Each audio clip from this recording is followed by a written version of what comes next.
Hello and welcome. Stand Up World, episode 19. Thank you for tuning in for another episode of the little podcast that could zooming up the charts at a glacial pace, storming America, working its way into their hearts, one person at a time. And that one person is my mother. So this is a problem. But anyway, I hope you had a great Valentine's Day. I took my wife to dinner. I love this. I parked outside the restaurant. And I'm telling you, I parked, the person next to me parked a little bit outside of their space. So I parked a little outside of mine. And this woman parked, I saw where she parked because she pulled out just as I was leaving, but she had plenty, but she left me this note. You are an asshole. Learn how to park.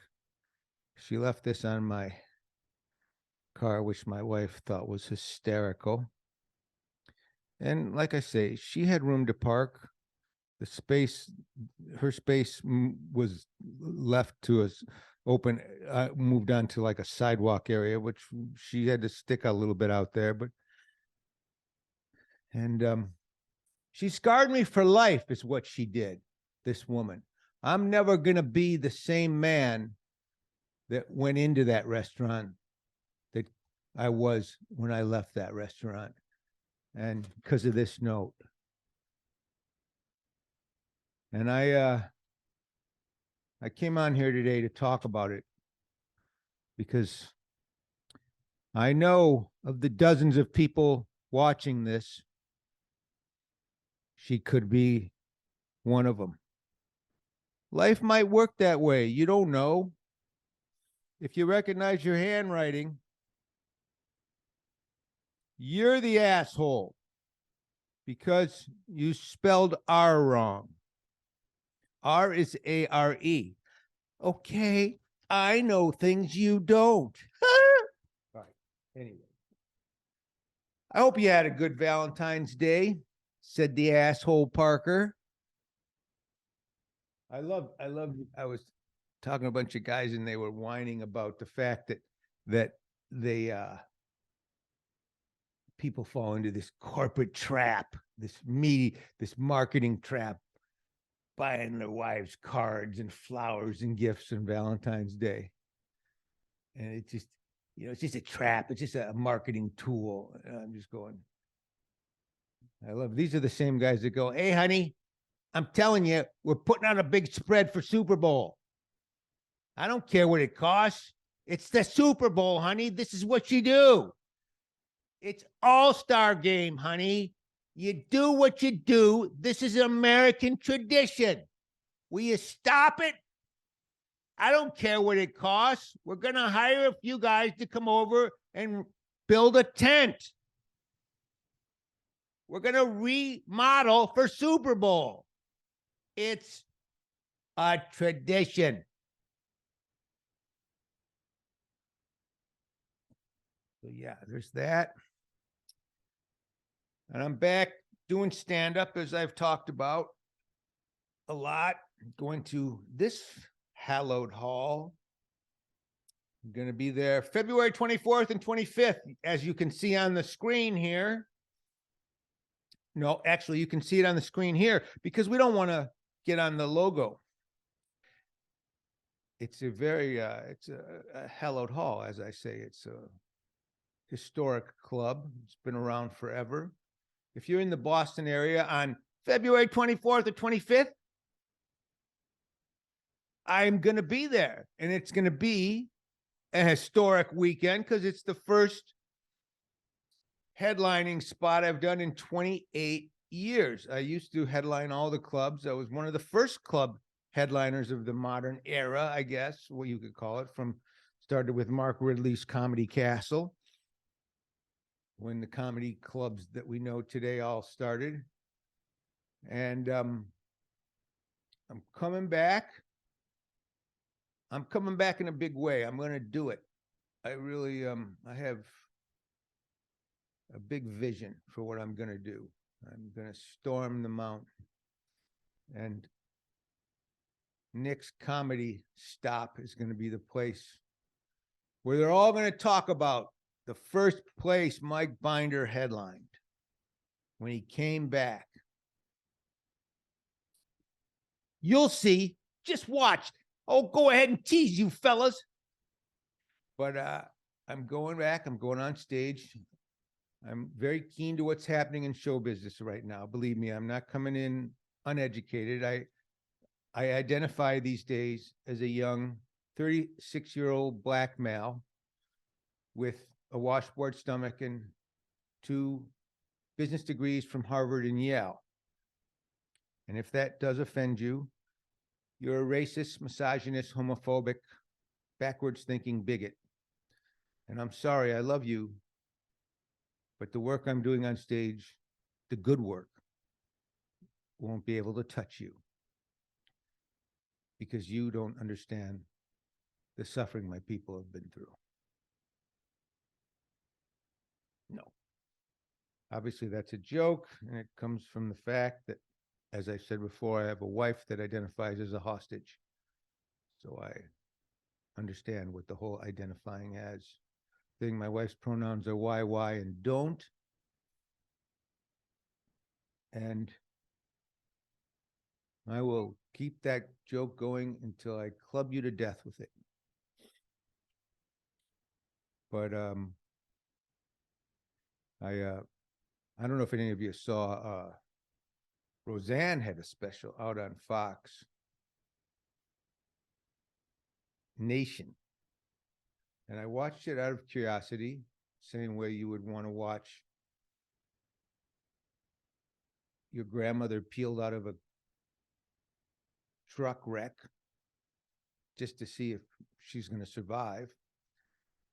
But actually, I like Roseanne. I actually like Roseanne, and I was on this documentary, and I stuck up for her. I didn't like the way she was treated when they canceled her. I thought it was bad, and I wanted to see how she handled it.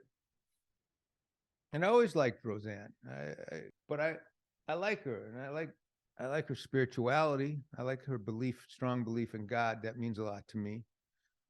She just, to me, wasn't funny. She didn't write good jokes. It was just her on stage. And then they said this, so I said, fuck off.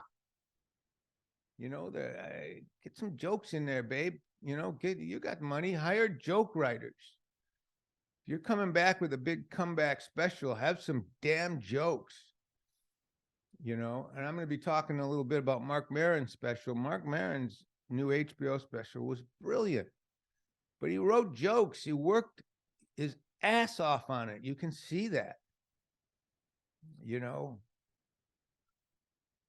I have some problems with Bill Burr, but I'll tell you, man, when Bill Burr puts out a special, that guy, he works his ass off. You know, Roseanne, I just don't think she worked that hard on it. And if she did, I'm sorry. Work harder, you know, especially today, what you're going up against with a new special coming out every day somewhere. Have jokes. Be fucking funnier than everybody else, you know? And it's just all attitude, you know? I remember Jay Leno used to beat me up for that when I was a kid. And I go, what is he talking about? And he was right. You know, you can make an audience laugh, and still not be funny. Because audiences, they come out and they're kind of trained, especially if you're a celebrity. You know, okay, that's when I'm supposed to clap and laugh. But have a clever way in and a joke, you know? But that's just my 2 cents on it. That's my 2 cents on it. I want to talk about my sponsor and a friend, Foundation Cigars. I love them. Best cigar going anywhere. I'm sorry. The Olmec, their new cigar, which every cigar store that I go into, they tell me they can't keep them on the shelves. These, if you like Padron, if you like Cohiba, if you like Monte Cristo, you will love Olmec. And by the way, they're a little less expensive for now, I guess. I don't know why, but they're just amazing Nicaraguan cigars with Connecticut leaf wrapper. And Foundation is made by my buddy Nick Melillo, who is a genius. And he's a craftsman. He's a very special guy. He's a very special guy. I love this guy. And he's working his butt off running this company. I'm afraid he's kind of wearing himself down a little bit. But if you ever see Joe Rogan smoking these cigars that are custom-made Rogan cigars, Nick sent them to him, and he loves them. And every time he's got a guest on and they smoke them, they start smoking. They go, "What the fuck is this cigar?" They just go crazy for them. And that's what they are. So they're Foundation cigars. Ask your store. If they don't have them, stock them. Famous Smokes at famoussmokes.com has them, and they have some in stock now. They didn't for a long time, but they do. So you can get them there, or you go to Foundation Cigars website, which is right there on the, right there. See, right there. I know the internet. I know. Okay. Anyway, the other thing I want to talk about today is Marc Maron's new special is fantastic. It's on HBO. You can get it. It's up now. Here's a little trailer for it. I don't want to be negative, but I don't think anything's ever going to get better ever again. And don't misunderstand me. I have no hope. I think if you have hope, what are you, fucking 7? Like, if you really think a flying Jew is going to come back and make everything okay, isn't that like mental illness? You think you're a better man than me because you have human kids? I have 3 cats that I love, and in the best case scenario, I'm going to have them all killed. I'm going to have to kill my friends. And I knew it going in. That's how big my heart is. Let me get serious. I know a lot of you know that during COVID, my girlfriend passed away. She did, passed away, and it was the most horrible thing that's ever happened to me, and I'm sure to her. The truth is, like, I'm a guy who talks about his life. So I wasn't clear how that was going to go. How am I going to talk about that? But then I thought, well, maybe how about a TED Talk? I just have to change my posture a little bit. Everyone dies. I'm going to die. You're going to die. We all die. I'm Marc Maron. I'm a comedian. Yeah, it's good. Go watch it. I like I say, here's a guy who worked his butt off on this thing. He was at the store every night for months and months and months working on this set. And then he went on the road. And then right before he shot it, he was running around New York, jumping up everywhere. He worked really hard on this. This is a really tough one to do, you know.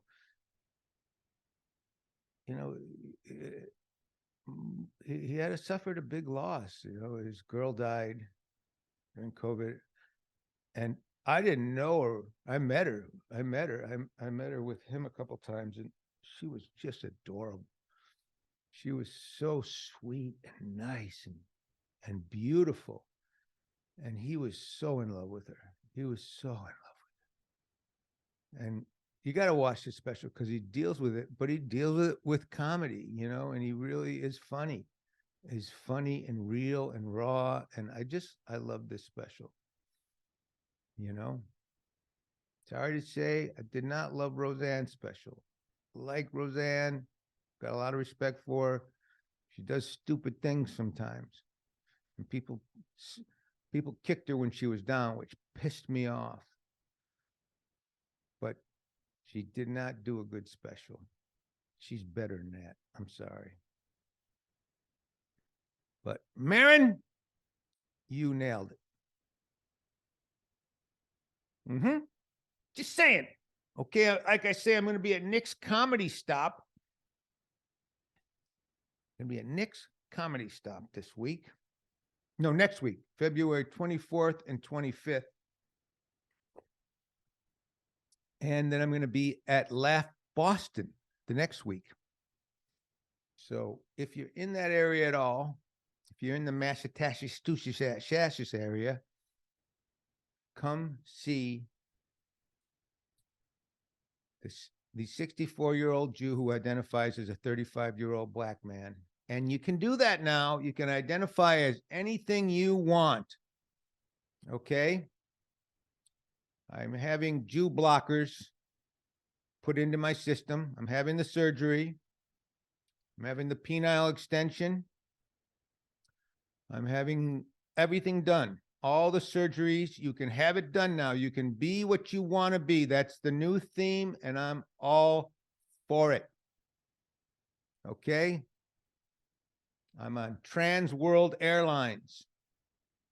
It's a go. I'm for everything now. I'm not against anything, and I'm being serious because, as you all know, I have a beautiful, gorgeous daughter. She's a lesbian. And even before she came out, she was so loving to everybody about everything. Both my kids, both my kids, they were so inclusive, and they taught me so much. I learned so much from my kids, I got to tell you. And this is the other thing I wanted to talk about, by the way. Chelsea Handler did a bit on The Daily Show. I want to play the bit. This is a day in the life of a childless woman. I wake up at 6 a.m. I remember that I have no kids to take to school, so I take an edible, masturbate, and go back to sleep. I wake up at 12:30 p.m. and get ready for a busy day of doing whatever the I feel like. I put on my most impractical and stylish shoes since I won't be chasing a child around the grocery store. I go to my fave spot in Paris to grab a croissant. I do a meditation sesh on the plane since I have no screaming kids, allowing me all the time in the world to become enlightened. The weightlessness of my existence has granted me superhuman powers. I teleport myself back home. Then I get ready for a night out with whatever hot guy I met on Raya that morning. I call up a babysitter and tell her that I don't need her since I still don't have kids. Now it's time for a workout, so I hit Mount Everest for a quick climb. I invent a time machine, go back in time, and kill Hitler. Freeze, you bastard! It's amazing what you can do when you have this much free time. And that's a day in the life of a childless woman. And listen, I thought a lot of people gave her a hard time for it. I thought it was funny. She was joking. Now, I don't know if there's some seriousness behind the joke for her or not, but it was funny because she was so over the top about it. Okay?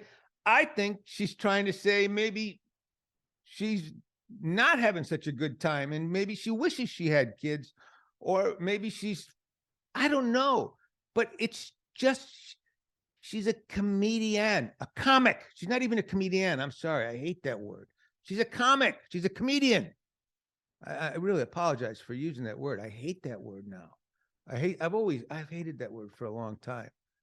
I don't know why it came up just now. She's a comic. And she's funny.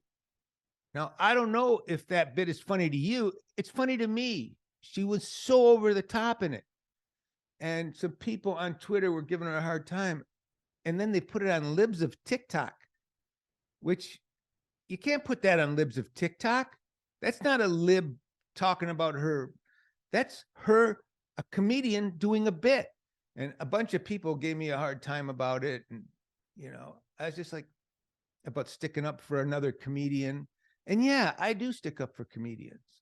I do, especially when they're doing a bit and people try to give them a hard time about having an opinion. You're just doing comedy. She's doing comedy. And I'm sorry, is she funny 100% of the time? I doubt it, but she is funny. She is funny. And that made me laugh. because it was so fucking over the top. She's talking about time travel and jumping to Paris and meditating on the way because she didn't have screaming kids. I've had screaming kids, I have kids and I've learned so much from my kids, as I said, and I love my kids and I love my life with my kids. But by the way, I have had thought about how much more money would have if I didn't have kids, and how different my life would be and easier my life would be if I didn't have kids. And I love that she wants to go back in time and kill Hitler. She'd have the time to come up with a machine to do that. I personally would go back in time and kill baby Ricky Gervais and have all his material. I wouldn't bother with Hitler. I would just take care of my own career. But that's me. Props to Chelsea Handler for just going after a big joke. Whether it made you laugh or not, made me laugh. Not always a fan of hers, but I'm not always a fan of everybody's, except for me. I'm always a fan of myself. In my mind, I always hit 100% of the time. Anyway, come see me at Nick's Comedy Stop. Thanks again to John Tobin Presents for helping me with my stuff, my social media, Thanks for all the people that have been supporting me on Instagram and YouTube. That stuff's growing. Please visit me at standupworld.com. And thank you very much for supporting this. I tease it, but it is growing. It really is. And I'm having fun doing it. So thank you. Episode 19 out.